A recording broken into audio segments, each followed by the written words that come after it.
guys, welcome to Generation Unravel. In this video, I'm going to be showing you how to zoom on Davinci Resolve. It's actually pretty simple. Here I have a video, and we want to zoom the video.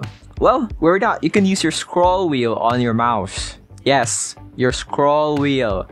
If you scroll up, you can see that it zooms in. If you scroll down, you'll see that it zooms out.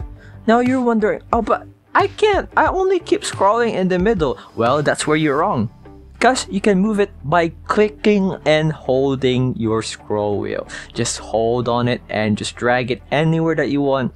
And you can scroll, zoom, whatever you want. Zoom and pan it to wherever you want it to be. And that is it. That is how you zoom using Davinci Resolve. I hope this video helped you. Like, comment, subscribe if it did. This is Generation Unravel, and see you in the next one. Bye-bye!